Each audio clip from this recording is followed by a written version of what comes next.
Hello students, तो continue करते हैं अपने chapter number 13 index number. Index number का एक लेक्चर हम कंप्लीट डिस्कस कर चुके हैं। यदि आपने वो लेक्चर नहीं देखा है तो आप उसको जाकर देख सकते हैं। गाइस, लेक्चर नंबर फर्स्ट में एक स्टूडेंट का डाउट आया था कि सर आपने सिंपल इंडेक्स नंबर में और simple average price relative index number में दोनों में आपने एक ही फॉर्मूले को बताया। गाइस, एक फॉर्मूला नहीं है, दोनों डिफरेंट फॉर्मूले हैं। देखिए, मैं आपको बुक्स में दिखा देता हूँ, दोनों डिफरेंट फॉर्मूले हैं। दोनों को आप आपस में कंपेयर मत कीजिए।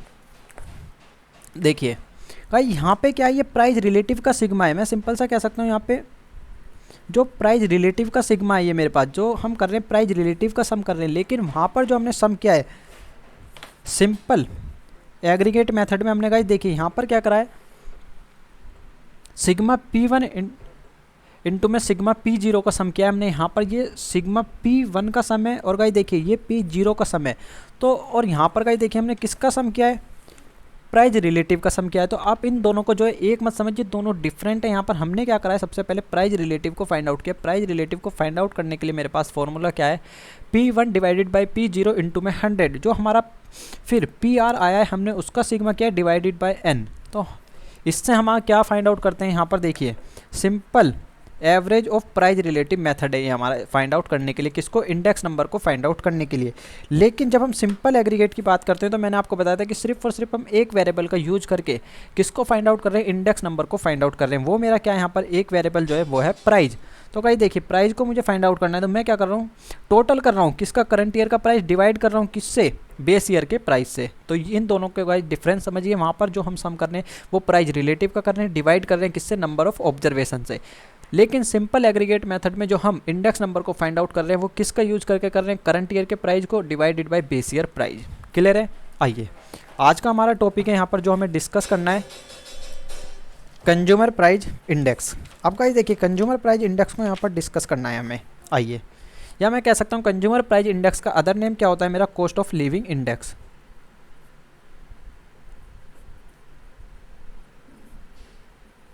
कंज्यूमर प्राइस इंडेक्स, या मैं कह सकता हूँ इसको cost of living index. Clear है। सबसे पहला यहाँ पर मीनिंग आता है कि कॉस्ट ऑफ लिविंग इंडेक्स होता क्या है, या कंज्यूमर प्राइस इंडेक्स होता क्या है, हम किसके लिए कैलकुलेट करते हैं इसको। गाइस देखिए, नोट्स कीजिए यहाँ पर, CPI is calculated for items और गुड्स। जो कंज्यूमर प्राइस इंडेक्स का कैलकुलेट करेंगे हम किसके लिए करेंगे, या तो किसी आइटम्स के लिए कैलकुलेट करेंगे या किसी गुड्स के लिए कैलकुलेट करेंगे। क्लियर है। विच is being consume in everyday life. It is used as a measure of inflation. Formula notes कीजिएगा। अभी आपको ये सब चीज़ें मैं क्लियर करता हूँ, अभी समझाता हूँ सब चीज़ें। Sigma P1 Q0 divided by sigma P0 Q0 into में 100। आपको फॉर्मूला देख के याद आ रहा होगा कि हमने कहीं ना कहीं डिस्कस किया है। डेफिनेटली हमने डिस्कस किया है, सब बातें मैं अभी आपको क्लियर करता हूँ, बेफिक्र रहिए। नोट्स करते चले जाइए बस, आप जो अभी नोट करा रहा हूँ।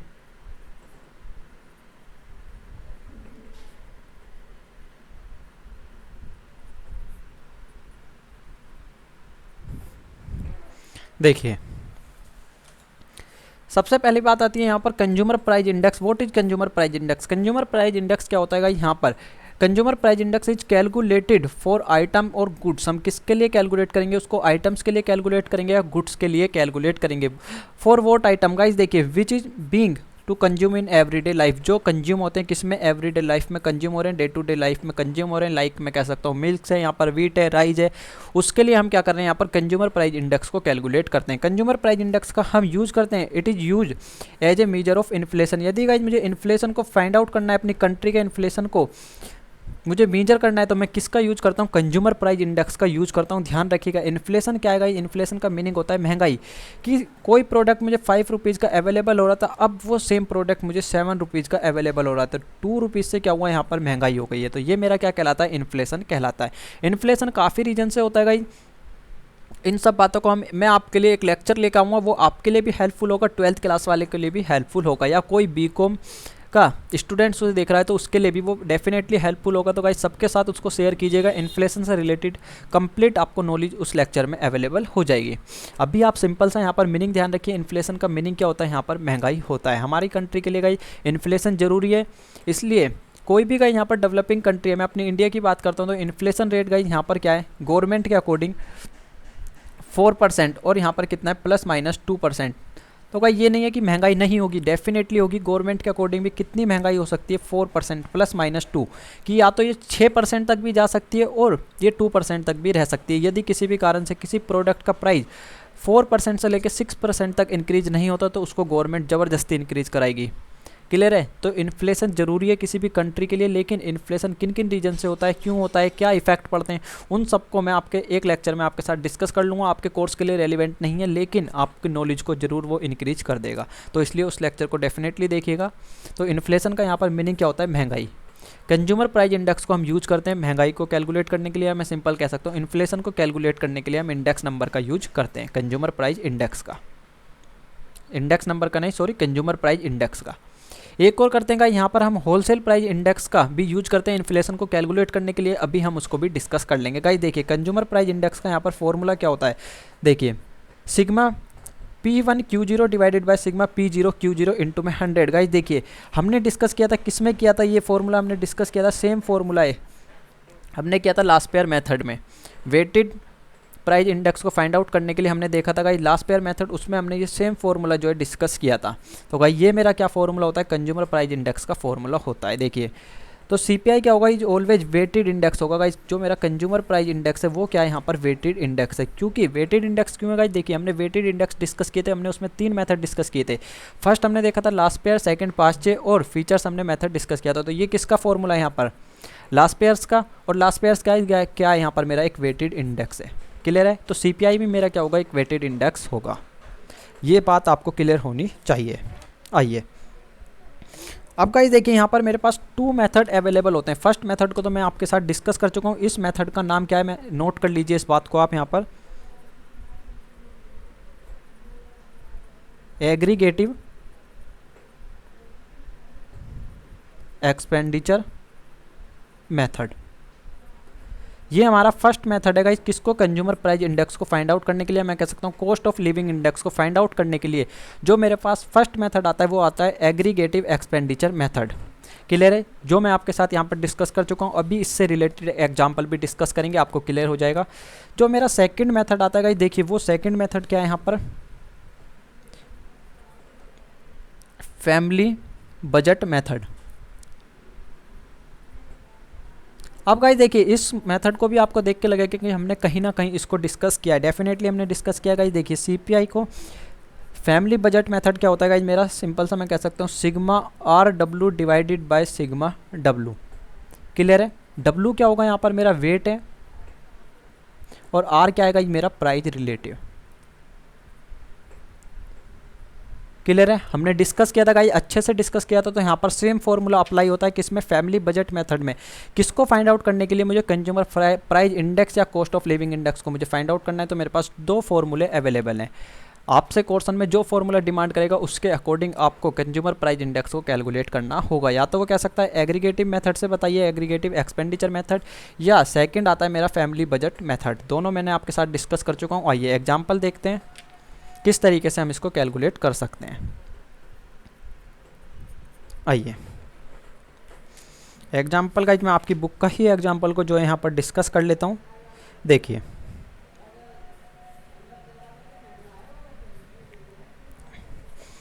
आइए गाइस यहाँ पर फर्स्ट मेथड का पहले देख लेते हैं, एग्रीगेटिव मेथड से हम इंडेक्स नंबर को कैसे कैलकुलेट कर सकते हैं। मैंने आपको फॉर्मूला बताया, ये फॉर्मूला आपको याद रखना है। क्लियर है। आइए तो गाइस देखिए यहाँ पर मुझे Q0 गिवन है, मेरे पास P0 गिवन है, P1 भी गिवन है। क्लियर है। गाइस देखिए और किसी चीज़ की मुझे रिक्वायरमेंट भी नहीं है, यहाँ पर P1 की रिक्वायरमेंट है, Q0 की, P0 की और Q0 की रिक्वायरमेंट है। तो गाइस देखिए मेरे पास सब चीज़ अवेलेबल है, यहाँ पर P1 भी अवेलेबल हो जाएगा, इससे Q0 भी अवेलेबल हो जाएगा और गाइस देखिए P0 भी अवेलेबल हो जाएगा और Q0 भी ऑलरेडी अवेलेबल हो चुका है। तो गाइस देखिए यहाँ पर P0 मेरे पास जो दिया हुआ है, इन्होंने कितना दिया हुआ है गाइस देखिए 5 1 2 4 5 40 10 और 1। क्लियर है। और गाइस देखिए यहाँ पर P0 जो इन्होंने दिया हुआ है, मुझे दिया हुआ है यहाँ पर 24 16 12 5 4 1 2 और 20। P1 गाइस इन्होंने दिया हुआ है यहाँ पर देखिए 30 20 18 6.25 5 1.5 2.5 और 25। क्लियर है।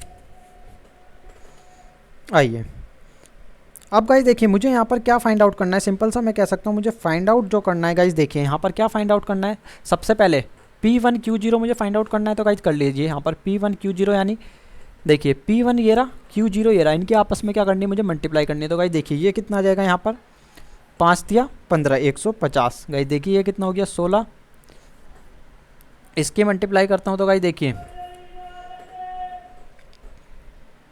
सॉरी गाइस देखिए मुझे क्या फाइंड आउट करना था P1 Q0। तो गाइस देखिए यहाँ पर कितना हो गया 5 दिया 15, ये कितना हो जाएगा 20 और गाइस देखिए कितना हो जाएगा यहाँ पर 36। क्लियर है। ये 25 फिर अगेन 25 60 25 क्योंकि गाइस देखिए 10 में करेंगे और तो ये कितना आएगा 25। क्लियर। फॉर्मूले के अकॉर्डिंग अब मुझे क्या फाइंड आउट करना है P0 Q0। P0 ये रहा Q0 ये रहा, कर लीजिए P0 Q0। देखिए कितना आ रहा है यहाँ पर 120, 24 की 5 से करूँगा कितना आएगा 120, ये कितना आ रहा है 16 24 20 20 40 20 और 20। क्लियर है। देखिए सब कुछ नोट कर चुके हैं। अब गाइज हमें क्या करना है, इनका सिग्मा कर देना है, तो सिग्मा कर लेते हैं गाइज। देखिए सिग्मा करने पर मेरा कितना आ रहा है गाइज, देखिए यहाँ पर P0 Q0 का जो सिग्मा आ रहा है गाइज देखिए कितना आ रहा है 280 और इसका सिग्मा कितना आ रहा है गाइज देखिए 366। फॉर्मूले में पुट कीजिएगा। देखिए मैंने फॉर्मूला भी आपके साथ डिस्कस किया था, मैं यहीं साइड में कर रहा हूँ। तो गाइज देखिए मैं कितना कर दूंगा यहाँ पर, सिंपल सा मैं कह सकता हूँ 366 डिवाइडेड बाई 280 इंटू में 100। इसको सोल्व कर लीजिए। इसको सोल्व करने पर यहाँ पर मेरा कितना आ जाएगा, यदि मैं सोल्व करता हूँ तो 130.71 130.71 गाइज मेरा यहाँ पर क्या कहलाएगा, कंज्यूमर प्राइस इंडेक्स है। मैं कह सकता हूँ कॉस्ट ऑफ लिविंग इंडेक्स मेरा कितना है यहाँ पर 130.71। क्लियर है। सेकंड गाइज हमें मेथड डिस्कस करना है फैमिली बजट मेथड। गाइज देखिए ये मैं आपके साथ पहले भी डिस्कस किया था मैंने, तो इसलिए यहाँ पर ज़्यादा जो है आपको समझाने पे ध्यान नहीं लगाया। अब हमें जो डिस्कस करना है सेकंड करना है फैमिली बजट मेथड से। तो गाइज देखिए किस तरीके से डिस्कस करते हैं। सेकंड मेथड है हमारा फैमिली बजट मेथड। आइए फैमिली बजट मेथड से गाइज देखिए यहाँ पर क्या क्या गिवन है मेरे पास। गाइज देखिए Q0 गिवन है यहाँ पर एग्जाम्पल में, P0 भी अवेलेबल है और गाइज देखिए P1 भी मेरे पास अवेलेबल है। आइए और गाइज देखिए यहाँ पर W भी मेरे पास अवेलेबल है। W कितना है गाइज, नोट्स कीजिए। सबसे पहले आप W को ही नोट्स कीजिए। 120 16 24 20 20 40 20 20। गाइज धमाल वाला W नहीं है, ये वेटेड वाला W है, नोट्स कीजिए ध्यान से। देखिए P1 कितना हो जाएगा मेरा यहाँ पर 30 20 18 6.25 5 1.5 2.5 और 25। गाइज देखिए P0 मेरे पास गिवन है यहाँ पर 24 16 12 5 4 1 2 और 20। Q0 मेरे पास गिवन है गाइज देखिए 5 1 2 4 5 40 10 और 1। क्लियर है। अब गाइज देखिए मुझे सबसे पहले क्या फाइंड आउट करना है, फैमिली बजट मेथड का मैंने आपको फॉर्मूला बताया। फॉर्मूला क्या होता है मेरा, sigma R W divided by sigma W. Guys देखिए इसी चीज़ में डाउट आ रहा था, यहाँ पर क्या है आर है, ये रिलेटिव चेंज है, इस बात को ध्यान रखिए, ये रिलेटिव चेंज है। मैं इनका सम नहीं कर रहा हूँ यहाँ पर। P0 divided by P1 divided by P0 into में 100, ये किसका फॉर्मूला है, प्राइस रिलेटिव का फॉर्मूला है, ना कि मैं इनका सम कर रहा हूँ। इस बात को ध्यान से, मैं सम किसका कर रहा हूँ, प्राइस रिलेटिव का सम कर रहा हूँ। आइए सबसे पहले फाइंड आउट कर लेते हैं आर। आर को फाइंड आउट करने के लिए क्या करूँगा, P1 divided by P0 into में 100। गाइस देखिए यहाँ पर P1 मेरे पास कितना अवेलेबल है 30, P0 कितना अवेलेबल है गाइस देखिए 24 इंटू में क्या करना होगा मुझे 100 कर लीजिए गाइस। देखिए मैं आपको कैलकुलेटर पे भी करके दिखा देता हूँ। देखिए 30 डिवाइडेड बाई 24 इंटू में 100 गाइस देखिए कितना आ रहा है 125। इस तरीके से आप इन सबको सोल्व कर सकते हैं। तो गाइस देखिए कितना आ रहा है 125, अगेन कितना आएगा 125, 150, 125, 125, 150, 125 और 125। आप कैलकुलेटर पे इजीली कैलकुलेट कर सकते हैं गाइस इसको, लेकिन एग्जाम में कैलकुलेटर अलाउड नहीं होगा, इस बात का ध्यान रखिएगा। आइए अब गाइस देखिए W भी मेरे पास आ गया, R भी मेरे पास आ गया। मुझे क्या करना है R और W को फाइंड आउट करना है। सिंपल आप क्या कीजिए यहाँ पर मल्टीप्लाई कर दीजिए। आइए मल्टीप्लाई करिए गाइस देखिए कितना आएगा यहाँ पर, पहला 15,000 आएगा। यदि मैं 120 की 125 से मल्टीप्लाई करता हूँ तो गाइस देखिए मेरा कितना आएगा 15,000 आएगा। क्लियर है। आइए 2,000, 3,600, 2,500, अगेन 2,500, 6,000, 2,500 और अगेन 2,500। गाइस सम कर लीजिए, इसका सम करने पर मेरा कितना आ रहा है यहाँ पर 36,600। और गाइस देखिए फॉर्मूला के अकॉर्डिंग W का सम चाहिए मुझे। W का सम मेरे पास कितना आ रहा है यहाँ पर 280। W गाइस वेटेड वाला W है, ध्यान रखिएगा। आइए फॉर्मूले में पुट करते हैं। यहाँ पर फॉर्मूला क्या है मेरा, किसको फाइंड आउट कर रहा हूँ मैं गाइस, कंज्यूमर प्राइस इंडेक्स को फाइंड आउट करने के लिए फॉर्मूला मैंने अभी आपको बताया था sigma RW divided by sigma W। तो गाइस देखिए कितना हो गया यहाँ पर 36,600 डिवाइडेड बाय 280 कितना आ रहा है गाइस देखिए 130.71। क्लियर है। क्या कहलाएगा यहाँ पर, मैं कह सकता हूँ कंज्यूमर प्राइस इंडेक्स या कॉस्ट ऑफ लिविंग इंडेक्स। किस फॉर्मूले का यूज़ करके हमने फाइंड आउट किया, फैमिली बजट मेथड से। फर्स्ट मेथड हमने क्या देखा था, एग्रीगेटिव मेथड देखा था हमने। देखिए एग्रीगेटिव एक्सपेंडिचर मेथड, तो हम दोनों मेथड का यूज करके कंज्यूमर प्राइस इंडेक्स को फाइंड आउट कर सकते हैं। क्या क्या गाइस हमने यहाँ पर डिस्कस किया कंज्यूमर प्राइस इंडेक्स के केस में। देखिए सबसे पहले हमने देखा कि किसके लिए कैलकुलेट करते हैं, आइटम्स या किसी भी गुड्स के लिए हम यहाँ पर कंज्यूमर प्राइस इंडेक्स को कैलकुलेट करेंगे जो हम डे टू डे लाइफ में यूज करते हैं। और कंज्यूमर प्राइस इंडेक्स का यूज किसके लिए किया जाता है, इन्फ्लेशन को मेजर करने के लिए भी किया जाता है। इन्फ्लेशन का मीनिंग क्या है यहाँ पर, महंगाई। मैंने आपको दो मेथड बताए कंज्यूमर प्राइस इंडेक्स को फाइंड आउट करने के लिए, फर्स्ट एग्रीगेटिव मेथड, सेकंड जो मैंने आपको बताया फैमिली बजट मेथड बताया है। दोनों से रिलेटेड हमने एग्जाम्पल को भी डिस्कस कर लिया है। आई होप कि आपको ये सब चीज़ें ईजिली क्लियर हो जाएंगी। सेकंड गाइस देखिए यहाँ पर एक बात को और डिस्कस कर लेते हैं, साथ साथ एक मेथड और आता है मेरा। सेकंड जो आता है गाइस यहाँ पर मैं आपके बुक के अकॉर्डिंग ही चल रहा हूँ गाइस। देखिए मेरा आता है होलसेल प्राइस इंडेक्स।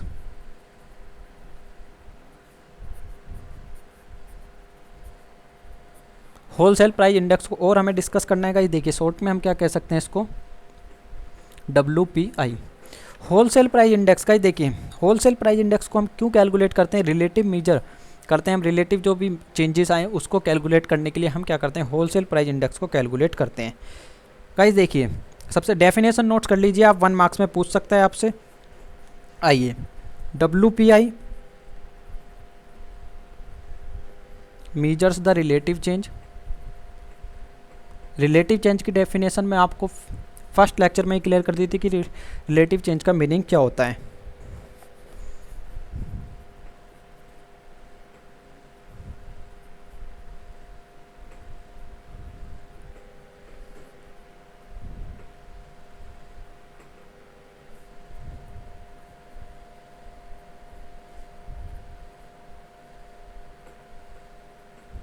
गाइस देखिए यहाँ पर होलसेल प्राइस इंडेक्स क्या है, यहाँ पर wholesale price index measures the relative change. Relative change को यहाँ पर मेजर कर देता है कि फर्स्ट ईयर के कंपेयर में इस ईयर में कितना चेंजेस आया है प्राइस में, in the price of the commodity traded in the wholesale market.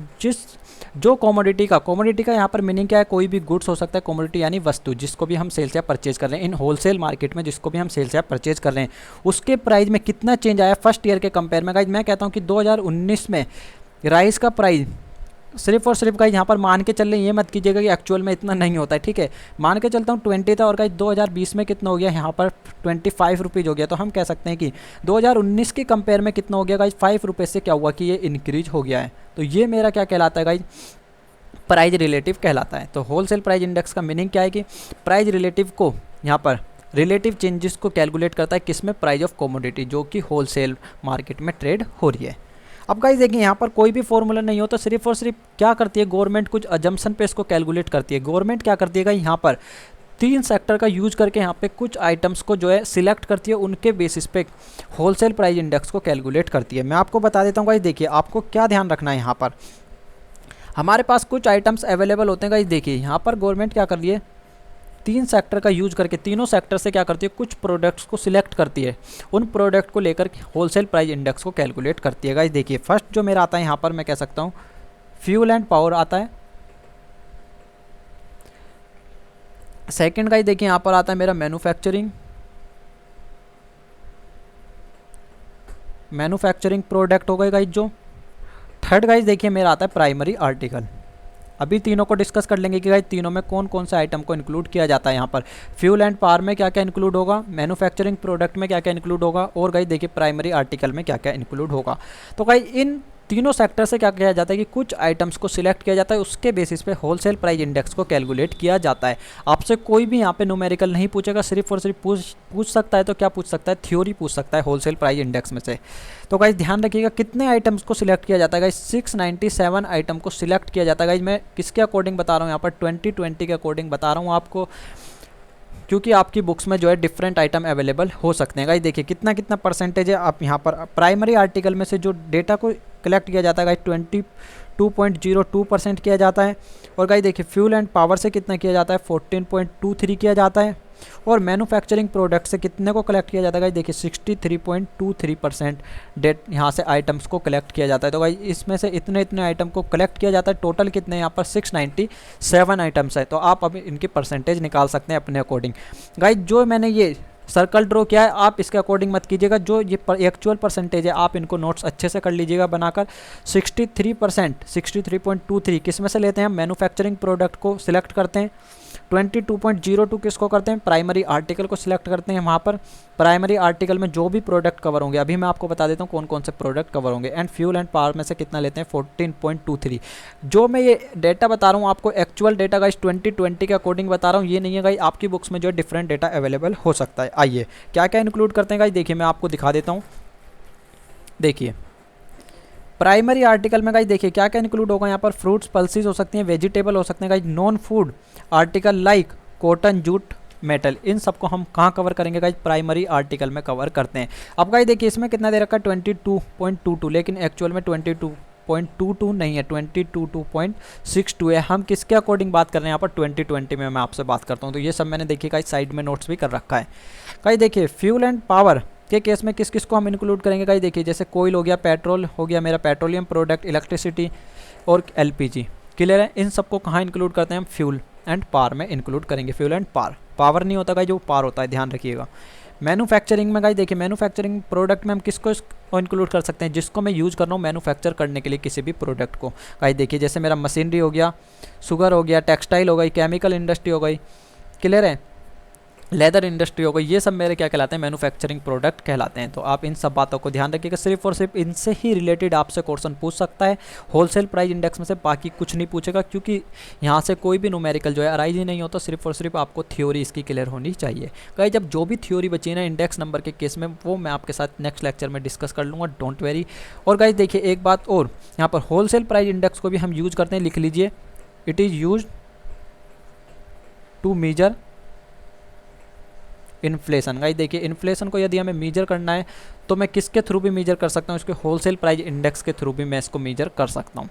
एक एग्जांपल के थ्रू मैं आपको बता देता हूँ। गाइस देखिए इस बात को ध्यान रखिएगा, ये पूछ सकता है आपसे डेफिनेटली। यदि मुझे इन्फ्लेशन को कैलकुलेट करना है तो गाइस देखिए इन्फ्लेशन क्या होगा मेरा, inflation is equal to A2 minus A1 divided by A1 into में 100। अब गाइस देखिए A2 क्या है, A1 क्या है, अभी मैं आपको क्लियर कर देता हूँ। देखिए एक एग्जांपल ले लेते हैं इसके लिए। देखिए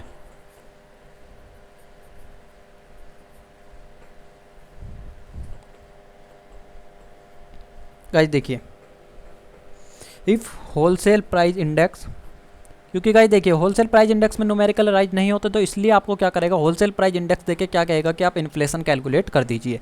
तो इससे रिलेटेड डेफिनेटली आपसे पूछ सकता है।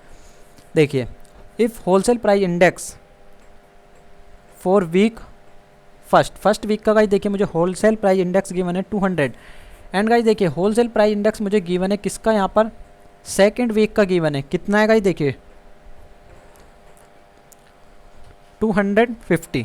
अब गाइस देखिए मुझसे क्या कह रहा है, फाइंड आउट कीजिए आप, फाइंड इन्फ्लेशन। मुझे क्या फाइंड आउट करना है यहाँ पर, इन्फ्लेशन को फाइंड आउट करने का। देखिए इन्फ्लेशन का मैंने भी आपको फॉर्मूला बताया, तो A2 मेरा क्या हो जाएगा यहाँ पर, सेकेंड वीक का इन्फ्लेशन रेट कितना 250 माइनस कितना 200 डिवाइडेड बाई कितने से कर दूंगा गाइज मैं यहाँ पर 200 इंटू में कितना हो जाएगा 100। तो गाइज देखिए A2 क्या है यहाँ पर, जो मेरे पास second wholesale price index given है, A1 क्या है जो मेरे पास first wholesale price index given है। क्लियर है। तो गाइज देखिए इसको सोल्व कर लीजिए, कितना आ रहा है 50 डिवाइडेड बाई 200 इंटू में 100। तो गाइज देखिए कितना आ गया, यहाँ पर मैं सिंपल सा कह सकता हूँ 25% क्या है मेरा इन्फ्लेशन रेट है। क्लियर। अब गाइज आपसे सिर्फ और सिर्फ क्या कर सकता है, वो रेट ऑफ इन्फ्लेशन को फाइंड आउट करवा सकता है, क्योंकि होलसेल प्राइस इंडेक्स से डायरेक्ट आपको कुछ नहीं देगा, मैं आपको बता रहा हूँ। पूछेगा तो सिर्फ और सिर्फ थ्योरी से रिलेटेड पूछेगा, और थ्योरी से रिलेटेड नहीं पूछता तो न्यूमेरिकल कहाँ से अराइज करेगा, वो सिर्फ और सिर्फ इन्फ्लेशन से, कि आप इन्फ्लेशन का रेट बता दीजिए, इन्फ्लेशन का रेट कितना होगा, कितने से इंक्रीज हुआ या कितने से डिक्रीज। डिक्रीज तो होगा ही नहीं गाइस, कभी भी डिक्रीज नहीं होता। मैंने आपको बताया इन्फ्लेशन रेट कितना है, 4% है। इंडिया की बात करते हैं तो यहाँ पर ±2% होता है, कि या तो वो 6% तक भी जा सकती है महंगाई, और मेरी 2% तक भी रह सकता है। क्लियर है। आई होप कि गाइज आपको दोनों कॉन्सेप्ट अच्छे से क्लियर हुए होंगे। फिर भी कोई डाउट आता है तो आप नीचे कमेंट बॉक्स में कमेंट करके बताइए, डेफिनेटली आपके कमेंट का रिप्लाई दिया जाएगा।